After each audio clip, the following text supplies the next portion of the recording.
Welcome everyone. On behalf of Trish, I'd like to thank you all for coming together to celebrate Andy Lloyd James' rich and valuable life. I'd like to begin by acknowledging the traditional owners of the land on which we meet today, the Gadigal people of the Eora Nation, and to pay my respects to elders past and present. And I extend that respect to any Aboriginal and Torres Strait Islander peoples here today. I don't have very much housekeeping. Just ask if you could wear a mask if possible. Please make sure your phones are either turned off or on silent. And if you take any photos after the event in the foyer, and you'd be so good enough to share them with Trish, I'm sure she'd love it. So that's my housekeeping. There have been frequently used descriptions about Andy since he died, both in social media and in mail to Trish. Talented, modest, witty, kind, generous. He enabled me. He defended my project, a wonderful human being. These describe the man I knew. Why am I here today? Because of a deep love and admiration for both Andy and Trish, derived from working closely with Andy, and then my wife Jeanette and I getting to know them both as dear friends. At the height of World War II, 1943 to 44, two events occurred which were to have a significant impact on Australia some 20 years later.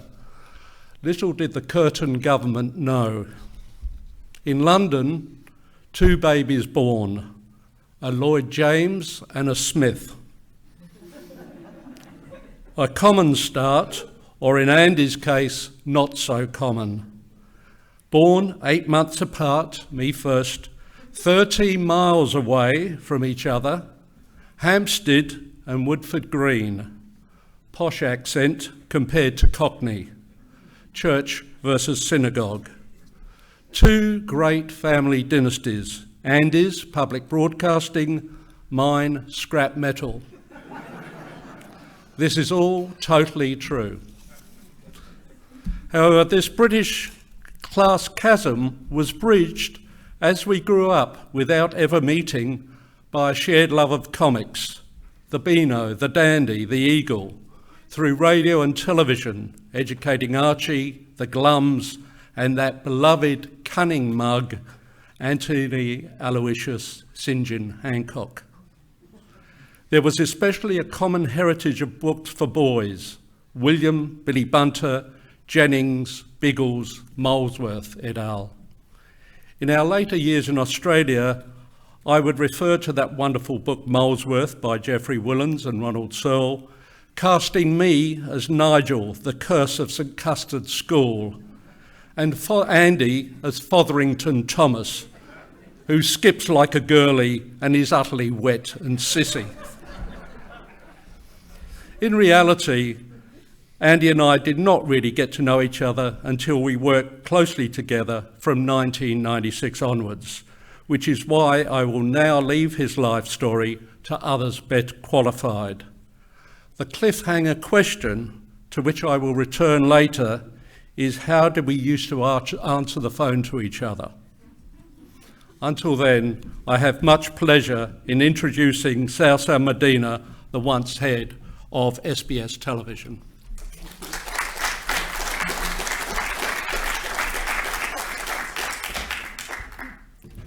I am honoured to have been asked by Trish to speak today about Andy Lloyd James. I do so with great affection for both of them, and I do so on behalf of the many SBS colleagues whose lives, like mine, were touched by this remarkable man. When I think of Andy, I think of the golden era of SBS, because that era owed much of its distinction and vibrancy to the leadership of Andy Lloyd James. Andy was a gentle, principled man with a passion for public broadcasting. He believed that public broadcasting had the power to broaden minds, to refine tastes, to challenge attitudes, and to enrich lives. He believed in the common good, and he believed that intelligent, quality programs kept the common good firmly in our view and uppermost in our minds. When I think of Andy, I think of SBS before quiz shows and ads in the middle of programs. I think of an SBS led by a man with a brilliant mind, a discerning eye, and a lifetime commitment to public broadcasting. With Andy at the helm, SBS was truly special. It was an SBS of an incomparable news bulletin, powerful documentaries, and wonderful movies from Australia and around the world. It was an SBS of significant Indigenous presence at a time when on other stations there was virtually none. It was an SBS of innovation, an SBS of setting the agenda. Andy understood that diversity goes well beyond cultural diversity. And he wanted to have all our diversities reflected on our screens. And he never shied away from the controversies sparked off by some of our programs. And he never underestimated the intelligence of our audience. Who else would have put an arts program, albeit an excellent one, in prime time? Who else would have screened the Mahabharata? Andy was a man of grand ideas, and one of his grandest ideas was SBS Independent, the commissioning arm of SBS. Andy conceived the idea, persuaded the purse strings holders to fund it, designed its structure, recruited its staff, and was its founding general manager. It was hugely successful, a testimony to his vision. And he believed that the best way to talk to contemporary Australia about itself was through high-quality Australian content. But with its small budget, SBS could only produce a few documentaries and a paltry 3 hours of drama a year, and of course, no feature films. SBS Independent changed all that, as indeed Andy had told us it would. It commissioned hundreds of hours of critically acclaimed and award-winning documentaries, drama, and films. It increased the cultural richness of the independent market, and within a short time, it became a formidable force in this market. It developed new producers, new directors, new camera people, new script writers, and to those already established independents, it offered a whole new set of programming opportunities to work with. Within its first 2 years, Andy's SBS Independent had clocked up a long list of impressive accomplishments. It commissioned over 40 documentaries, many of which won Logie, Dendy, and AFI awards. Documentaries like Untold Desires, The Club, Demons at Drive Time, and The Last of the Nomads. It co-produced From Sand to Celluloid, an impressive collection of short films by indigenous filmmakers. One of those films, No Way to Forget, was selected for competition at Cannes Film Festival and was screened at 20 festivals. It commissioned Tales from a Suitcase, a long-running oral history series tracing the lives of post-war immigrants to Australia. It started the WA Short Film Accord, opening opportunities for emerging West Australian filmmakers. It produced Passion, a series of 6 plays adapted for television. It commissioned House Gang, Australia's first comedy series, to star young actors with intellectual disabilities. The series was groundbreaking and was bought by Channel 4 in the UK. It commissioned Clara Lowe's internationally acclaimed film, Floating Life. It commissioned Rolf de Heer's film, The Quiet Room, which was selected for competition at Cannes. And the list goes on.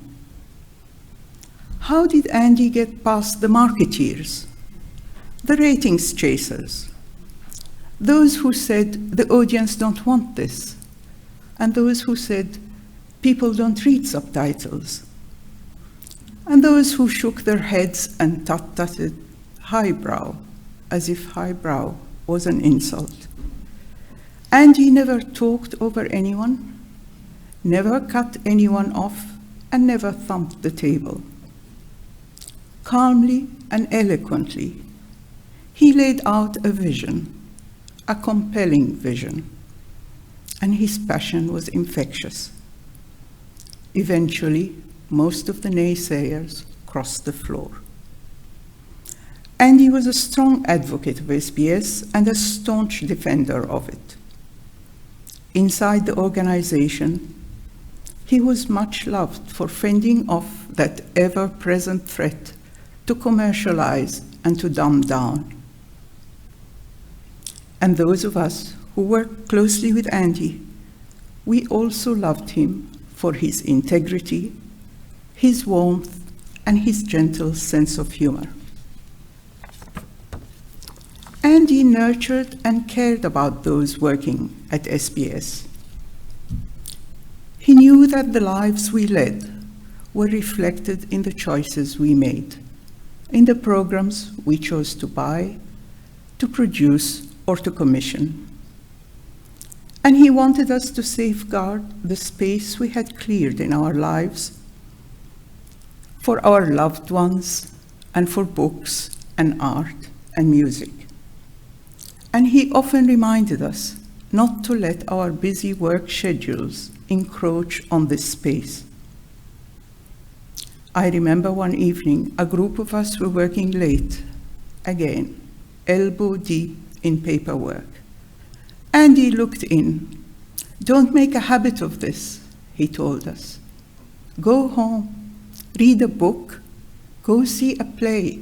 You will feel better and you'll make better decisions."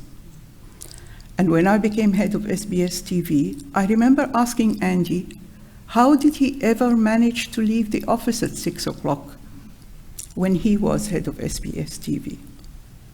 His astute advice about the need to pick one's battles had stayed with me ever since.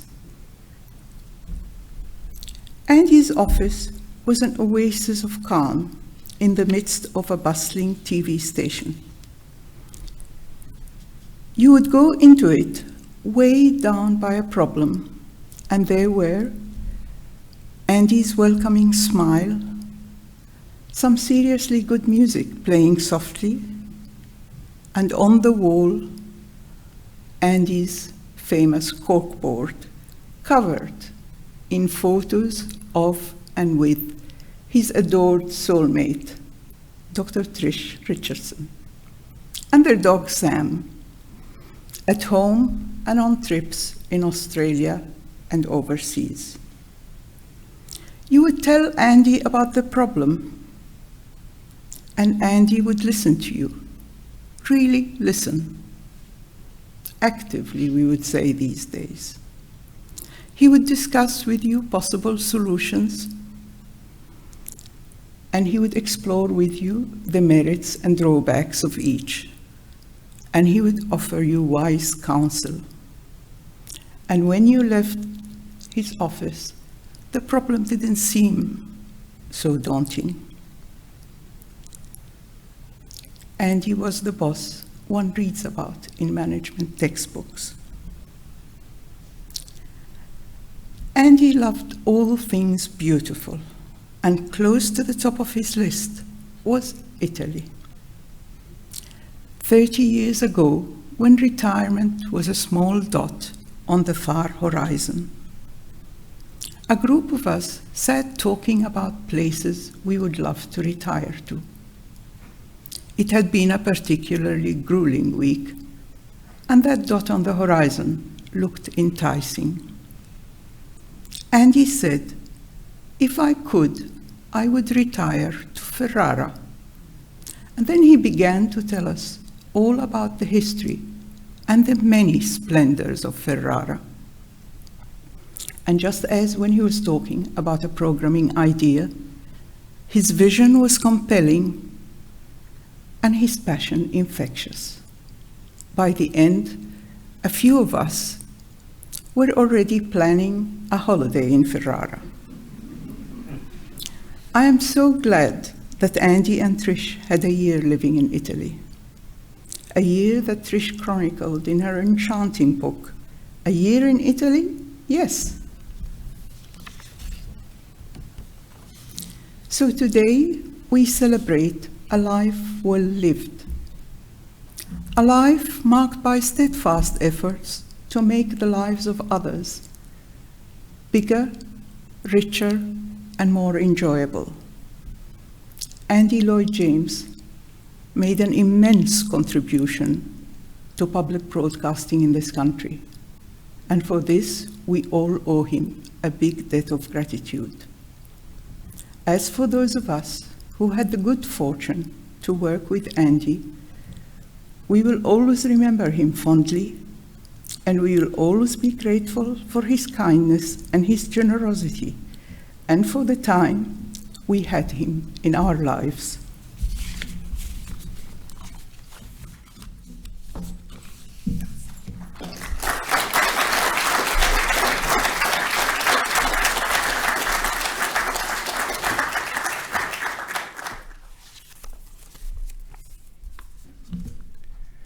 In 1967, a young Englishman, Andy Lloyd James, boarded a boat in Southampton and headed for Australia.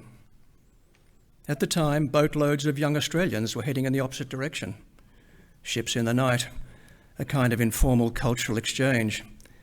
In Andy's case, England's loss would prove to be indubitably our gain. But what was it about this young man that caused him to get on that boat in search of a new beginning? In finally drawing together the threads of the life of this special man, it helps to go back to the start.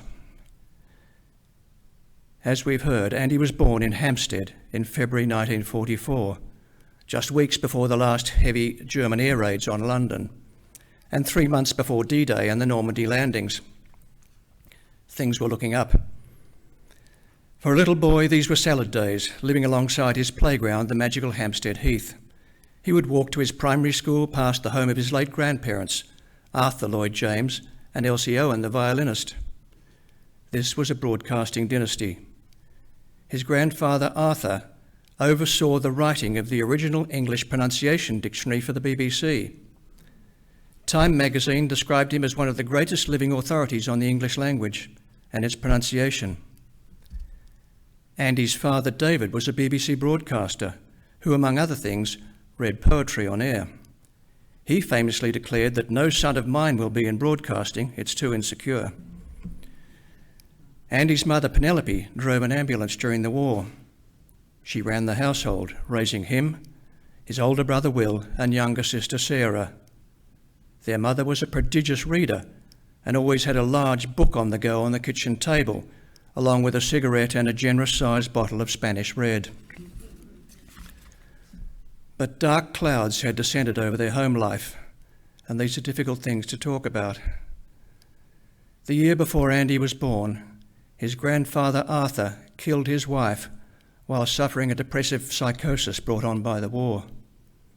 He subsequently committed suicide while being treated at Broadmoor Psychiatric Asylum. Andy's father also had bouts of depression, which led to squalls of bad temper and a sometimes fraught relationship. Andy learned to handle the situation using humour. At age 14, he was sent to board at Westminster School in London, which proved a welcome escape. He would later say that life with his father left him anxious and afraid of getting things wrong. A free-floating anxiety which dogged him forever. How many of us really understood this? His quick-witted, self-deprecating humour was the perfect mask. Mercifully, he was able to leave behind the fear of getting things wrong. It would enable him to make so many courageous decisions in his stellar broadcasting career. Andy went straight from school to become an article clerk in a Brighton law firm. Who would have thought that? It was not his calling. He left after 3 years. An ex-girlfriend had gone to Australia. His current girlfriend was about to return there. Andy clearly had form in those days. He took a series of menial jobs, saved some money, and caught that boat to Australia, arriving in Sydney in July 1967. He soon landed a job as a finance clerk at the ABC. One of his responsibilities was delivering the fortnightly pay envelopes to staff. Remember those? It was perfect. He got to know everyone by face and name. The following year, he secured a specialist traineeship in general programs. Far from home, he had found the meaning of his life. As he said, I knew immediately that TV and radio were my language, and that public broadcasting was almost designed for me. He began his ABC television career in 1970, directing and producing documentary and arts programs. In recent days, I've had the great pleasure of talking to a number of people who've worked with Andy and sharing their stories. David Leonard was a colleague during those early years. On one occasion, they were about to embark on a research and filming trip to Melbourne when Andy told him that he'd recently met a fantastic lady, beautiful and bright, and that Trish would be joining them in Melbourne. It was a full-on few days for David, who didn't see much of Andy because he never left the hotel room. Andy would produce things as varied as the weekly arts program Sunday Spectrum and the motoring series Talk with Peter Werrett. Once again, working with David Leonard. David says he doesn't remember either of them having much technical knowledge about cars, beyond them being a wheeled passenger vehicle that carries its own motor. And of course, Andy would marry Trish, his enduring soulmate and muse. He took her to London to meet his father, who knew nothing of the marriage. They met outside a restaurant, where Andy said, "Meet my wife, we were married a week ago." "Wonderful," replied his father. "I hate weddings, let's have lunch." The lunch finished at 6 p.m, and by then Trish was utterly charmed. Andy by now had come to appreciate his father's virtues.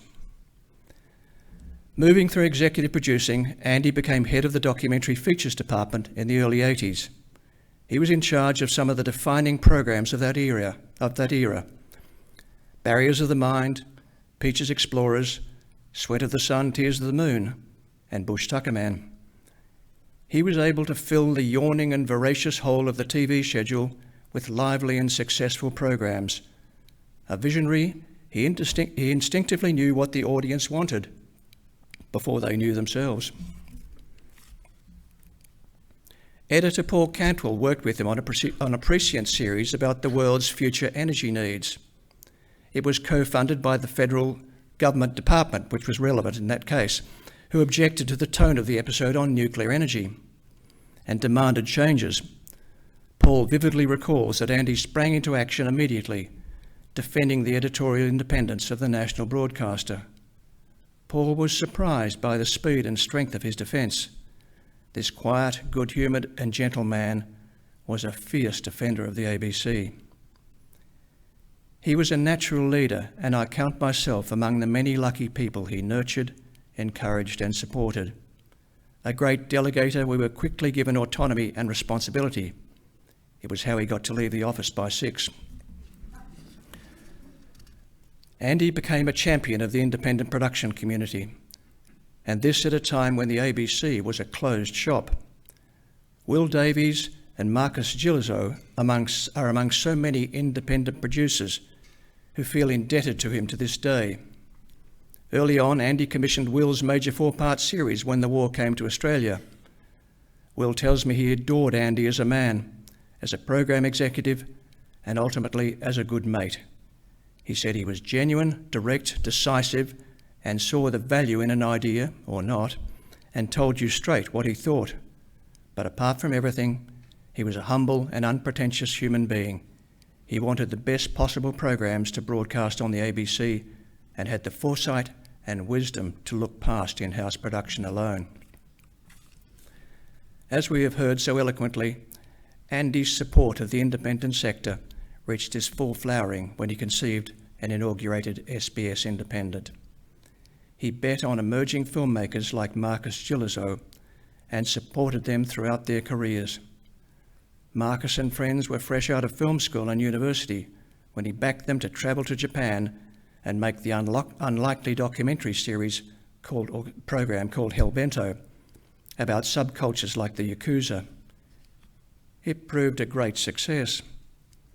Andy involved a system of leveraging finance to help the independent sector to become more self-sustaining.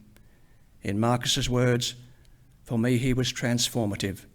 He took the key and unlocked the door to public broadcasting." Will Davies popped into SBS one day to visit his old mate Jeff Barnes. As Will tells it, it led to a meeting with Andy, who expressed interest in an oral history proposal that Will had been developing. He said, "Make it for us, and make it about the migrant experience." Will had gone for coffee with an old friend and left with a fully funded 26-part series of half-hour programs, Tales from a Suitcase. Several more series would follow for each decade of migration. Will described it as his most rewarding day in television. Andy would later say that he learned more about Australia at SBS than he did during his whole career at the ABC. Around this time, Andy and Trish went to see Rolf de Heer's film Bad Boy Bubby. They were knocked out by it. Andy rang Rolf. They didn't know each other. He asked him what he was working on, and Rolf told him, but said he hadn't written anything down yet. Andy replied, "We'll take it." Said Rolf, "And you call yourself a television executive?"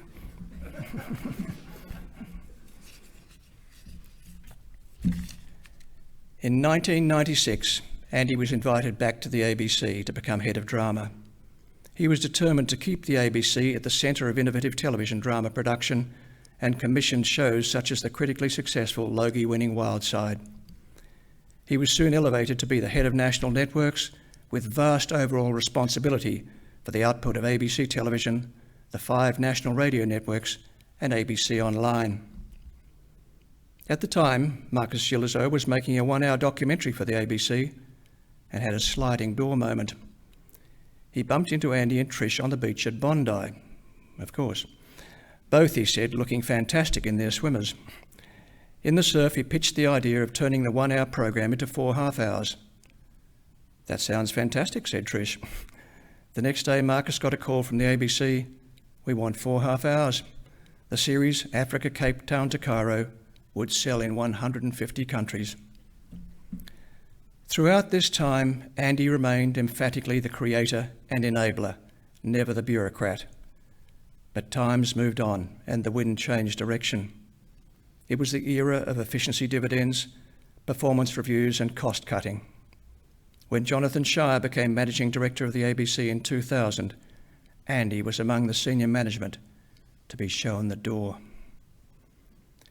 He had been a torchbearer for public broadcasting. He flourished at a time when none of us really appreciated that we were living and working in a golden age of television, when crazy, unlikely ideas were able to flourish, and ratings were a pleasant reward, not an obsessive objective. Andy was a man for those times.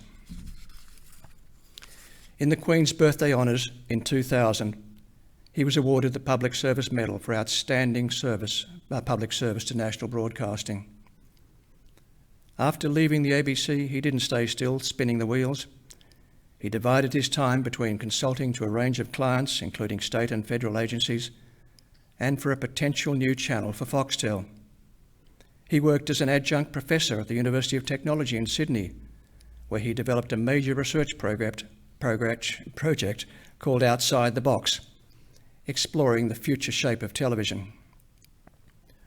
All the while, he indulged in a rich intellectual life, from Wagner opera at the Salzburg Festival to Bach cantatas at Leipzig, and always a book in hand. Indeed, there was a problem when being entertained at Andy and Trish's exquisite Paddington home. There was never anywhere to put your drink down. Every available surface was covered in books, and not just one deep, but teetering piles of books, and most of them would probably even have been read at some time or another. His erudite reviews would be published in the Australian Book Review. In his final years, he would succumb to Lewy body disease. Tragically, that brightest of minds slowly slipped away in what would be a cruel end. How could it be? How could that bright, fierce light be finally extinguished? The whip-sharp humour stilled, along with the generosity. His countless friends and colleagues treasured his friendship and support, and we are sustained by the memory of that. Trish, the two of you were one, completely. From beginning to end, you were by his side. We all grieve with you. We give you our love and our gratitude for the life of a genuinely good man.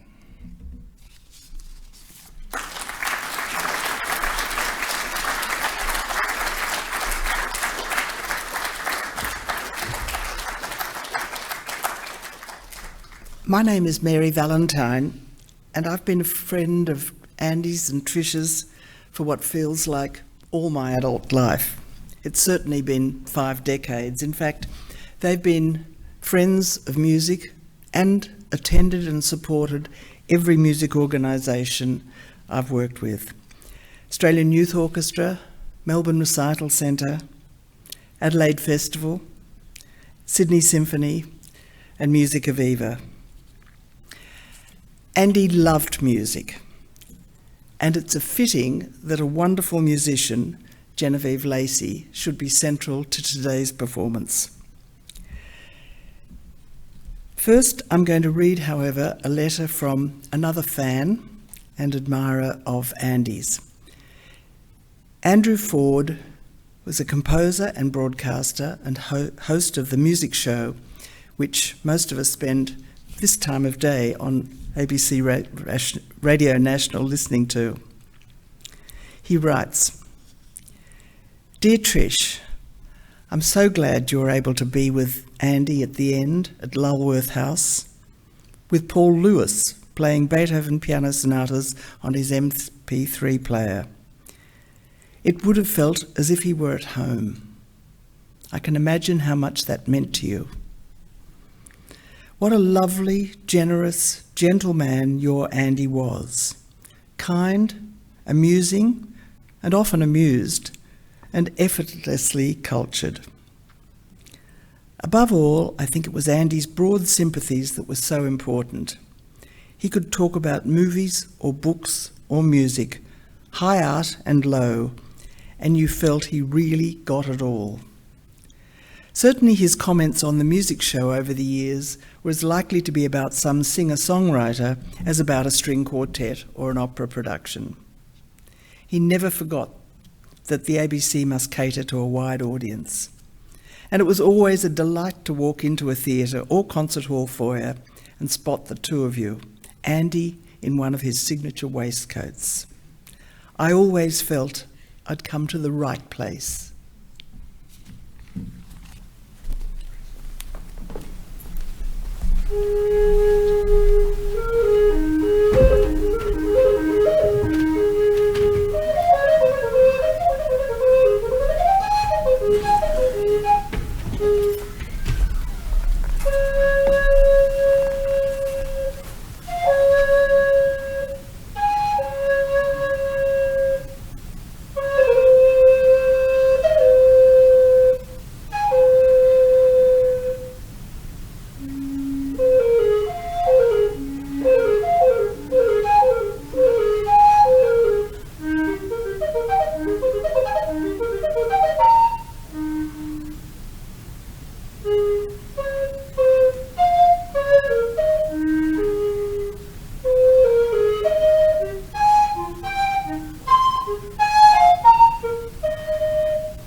Thank you, Genevieve.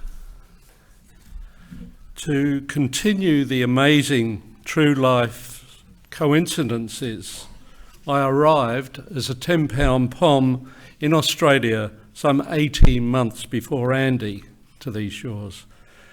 We were both incredibly fortunate to get our production training at the two best training schools in the land, especially as neither of us had attended university, the ABC for Andy and the Commonwealth Film Unit for me. But we didn't work together until 1996, firstly in ABC television drama, then I was manager of business affairs to Andy's head of national networks. Now, when you work for someone in a high-pressure job, you really get to know them well. Firstly, there is an absolute need for trust, as these jobs are difficult enough anyway, but especially so if you can't depend on the person you are reporting to. Andy was always trustworthy, loyal, and fair. You can also judge people by how they handle power. Andy handled it with great sensitivity, fairly and effectively. He quietly advanced many careers. He was also a natty dresser. Jane Salty, or Goulston as she was at the time, Andy's excellent executive assistant, has written, "Andy, you were always loyal, protective, supportive and hilarious. I was so lucky to have you in my life." Jane, unfortunately, as many people do today, has COVID and is unable to be with us. But I would like to build on a couple of things that Tim spoke about. Firstly, Andy was a gifted facilitator. He had a proven track record as a spotter and generous builder of talent. Much to his credit, he bolstered the Australian independent production industry through his work at SBS and the ABC. But a little background on this. In my view, the ABC up to the mid-1980s did little to support external production companies, either through commissioning or purchase. Most of the production was done in-house.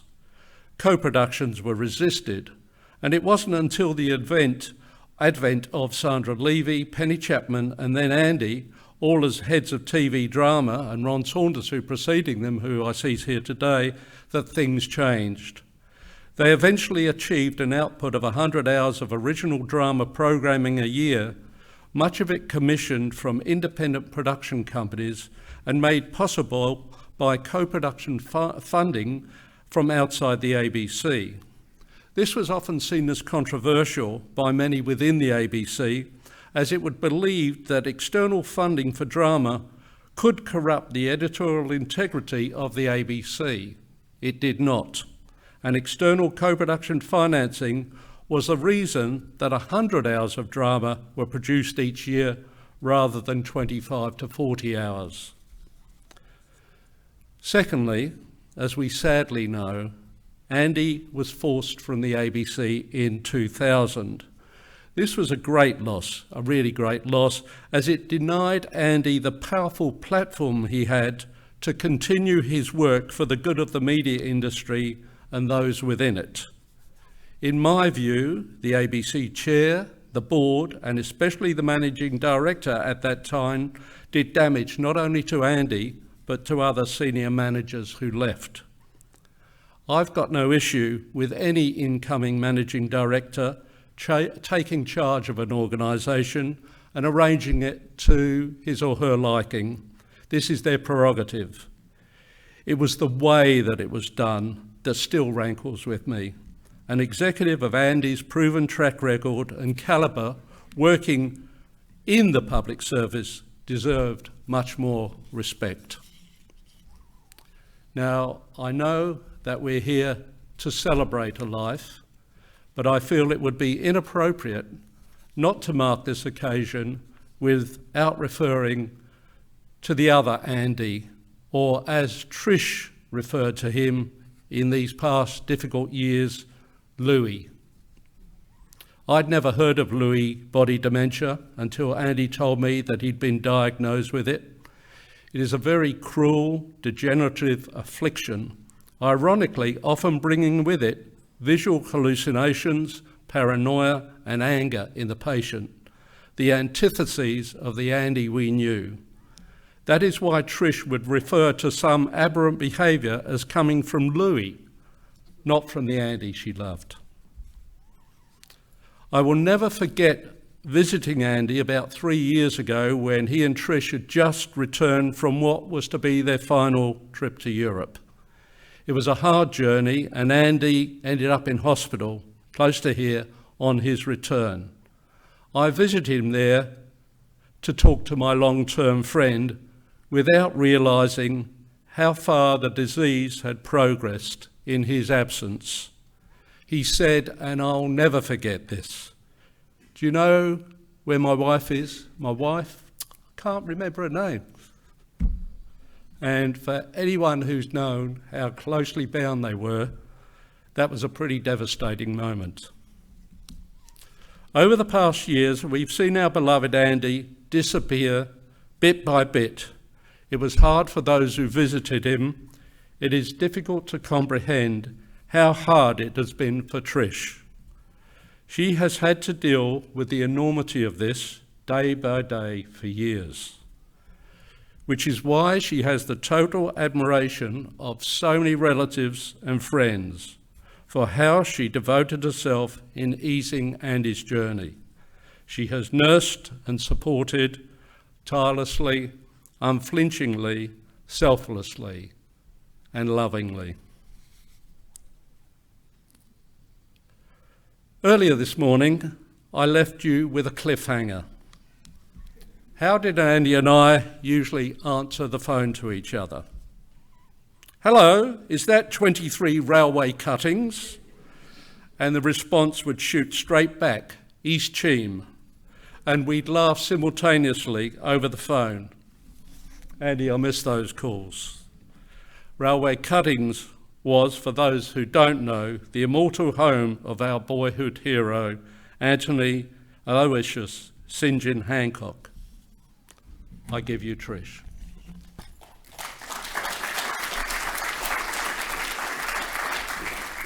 Hello, everybody. First of all, I'd like to thank you all for being here. I'd also like to thank all those who so wanted to be here and for various reasons are watching or will be watching the streaming. This includes Andy's brother Will in London and other special family here in Australia and England and the United States. Also very, very dear friends in Italy, France and England, and of course here in Australia. There's lots of thank yous coming up. A very big thank you to all our friends who have been a fantastic support to Andy and me over the past difficult 2 years. Thank you also to all at Lulworth, especially the ground floor nurses, led by the inimitable Winnie. Thanks too to Bryony and Gina at Lulworth. You'll have seen in the slideshow a photo of Winnie from Zimbabwe. Andy and I have been so fortunate to have Winnie.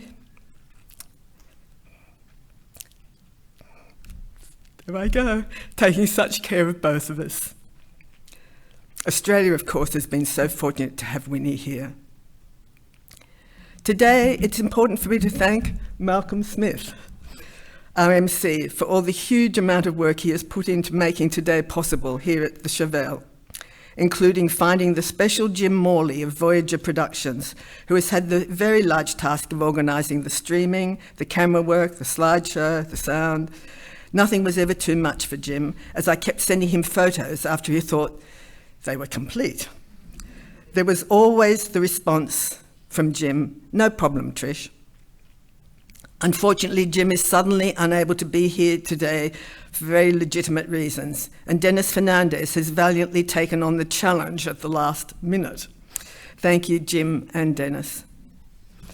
Also, I want to thank Mary Valentine, not only for all the visits she made to Lulworth, where, like Winnie, she always was able to make Andy smile and laugh, but also for today, for, like Malcolm, she has put in an enormous amount of work including organising with Colin Cornish, the fantastic CEO of the Australian Youth Orchestra, 4 alumni of the very special orchestra, playing the Haydn and Beethoven string quartets for us today. I want to thank Lizzie Blaney, who generously designed and laid out the printed program cards for today's celebration. I hope you each have one of those. Also, dear Katie Reid, who took the original photo of Andy at my 60th birthday party, which is on the card and has sat by my computer for the last 17 years. Of course, a very big thank you, a huge thank you to Genevieve Lacey, who flew up to Sydney yesterday from Melbourne to play her recorders for us. Last year, when she and the lovely harpist Marshall Maguire played together their wondrous concert called Bauer, it was streamed and I took it into Andy on my little iPad to play him the whole concert, and he sat there engrossed and at times conducting. Genevieve hopes he conducted in time. I wrote to them both with photos of Andy watching them, and they each individually wrote back to me. 2 of those photos were in the slideshow, but a bit hard to tell what he was doing. The thank you list moves on to Anya Bokina, whose husband Rod Webb worked with Andy at SBS and died in May 2020. Not at all a good time for celebration functions, May 2020.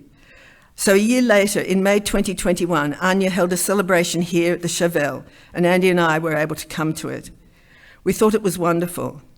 After Andy died, Anya introduced me to Naomi James, the group functions and events manager for Palace Cinemas. So Malcolm, Mary and I met her here at the Chauvel, and I enjoyed so much that first meeting. Naomi, who is very special, and Mary and Malcolm doing all the talking whilst I listened, so grateful that those 3 knew what they were doing with such grace and ability.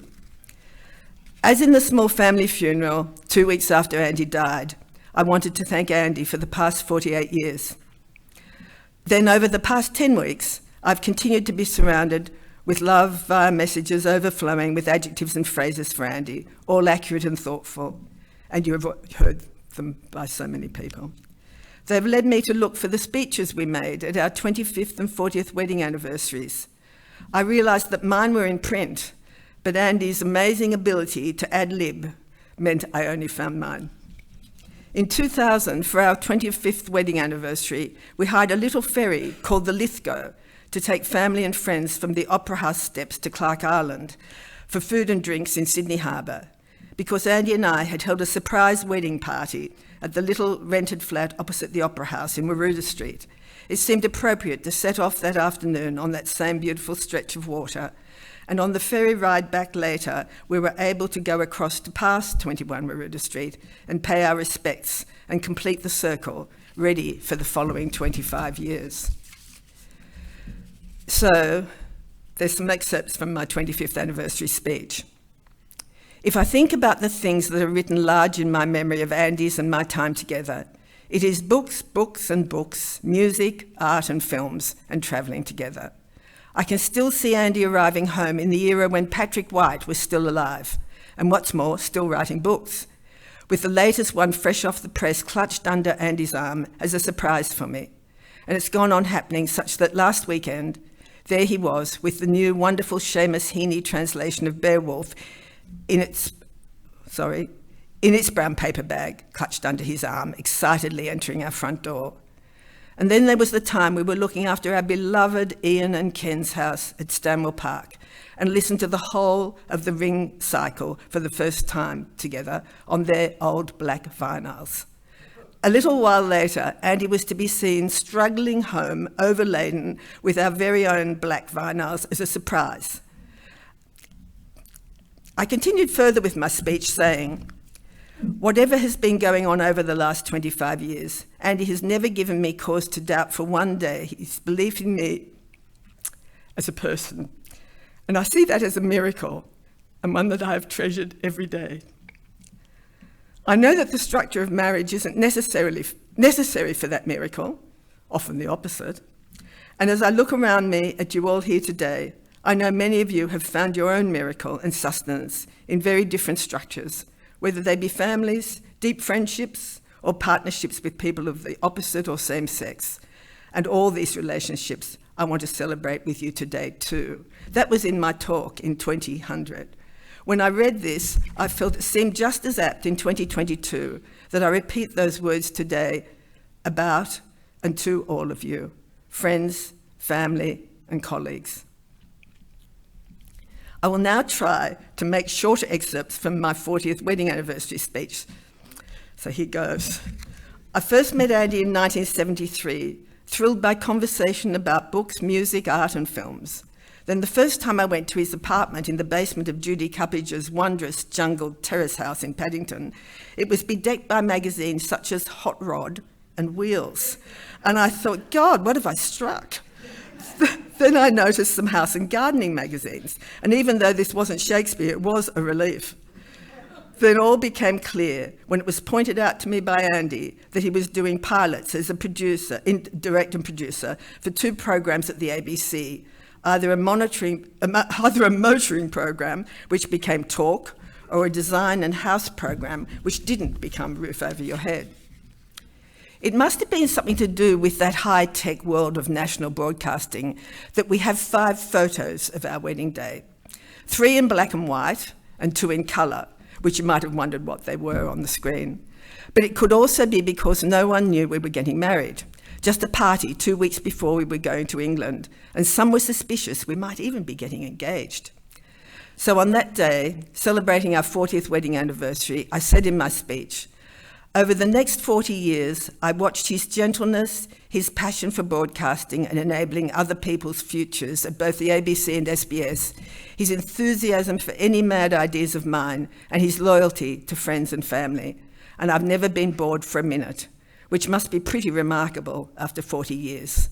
So I just today again want to thank him. Now to move on, at the small family funeral, 2 weeks after Andy died, I talked about being fortunate to be able to go to hear the launch of the Australian composer Paul Stanhope's A New Requiem, with the poetry settings replacing some of the Latin mass movements, rather than just additions. The piece as a whole has a number of themes, all beginning with C: consolation, connection to country, commemoration, and celebration. One of the poems used by Paul Stanhope is by the great Aboriginal female poet Udjuru Nunakal, Dawn Wail for the Dead, which I read on that day. But today, I will talk about another very good concert I went to last November, held by the Sydney Chamber Choir and called Garden of the Soul. There were pieces by Monteverdi, Benjamin Britten, and others. Then the last piece was the world premiere of the Australian Song Cycle, called the Australian Song Cycle, by Australian composer Joseph Twist, born 1982. It consists of 8 poems by Australian poets set to music, and there again, at number 8, was Udjuru Nunakal. She died at 93, so this was written before, obviously, 1993, and way back then, and was about climate change. It is called Time is Running Out. This poem finishes with, but time is running out, and time is close at hand, for the Dreamtime folk amassing to defend their timeless land. Come, gentle black man, show your strength. Time to take a stand. Make the violent miner feel your violent love of land. This poem seemed relevant for today, as I know Andy was very concerned for the young people today, for future generations, as you saw in the slide show, with him wearing the 2007 climate change t-shirt up on our back deck. Now to finish, I would like to follow, as I did for the small family funeral, with 3 very memorable quotes of Andy over the last couple of years.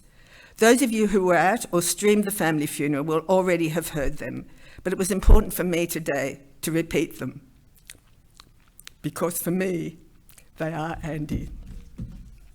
The first one,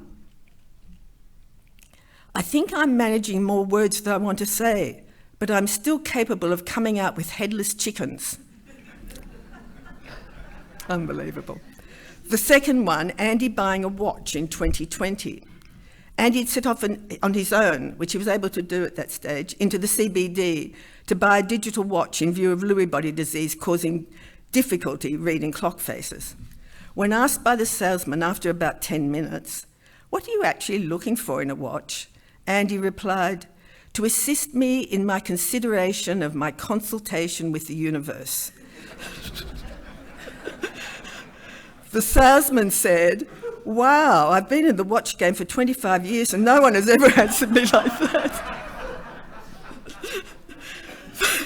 Fortunately, Andy didn't have any credit cards with him. He actually was looking at very luxurious watches with clock faces, not digital at all. We later went in together to the CBD for him to choose a digital watch, which he loved. The third and last one, "Now I know where love is." On Andy's birthday, 13th of February 2021, that is just over a year ago, Judy and Nita organised a birthday celebration with a small number of friends at Judy's place, gorgeous snack food and birthday cake made by Patrizia. On our way home to Lulworth in the little Fiat 500, Andy said, "Now I know where love is." I said, "Just a minute, I'm going to pull over and write whatever you say on my phone because I don't want to forget it." I then asked where. Andy's answer, "Anywhere I am." So that was a very special last birthday. Thank you, everyone.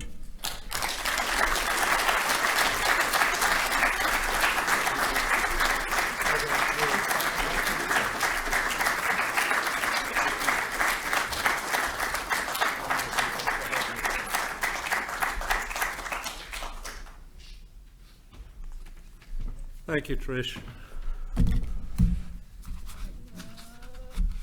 Thank you, everyone, for coming. Just before you go, because we don't have any audience shots, can I ask you all to wave at the camera? Thank you very much indeed. And just like to repeat some thanks for the Chauvel people in particular, Naomi James and Sean Hines, and Dennis Fernandez up there, as you heard, stepped in right at the last moment to help with the streaming and make all this happen. And I hope it hasn't been too bad for you. And but thank you all for coming and for sharing with us. Trish invites you to refreshments now, and we've got the space till 2 o'clock. But I now leave you in the very good hands of the orchestra.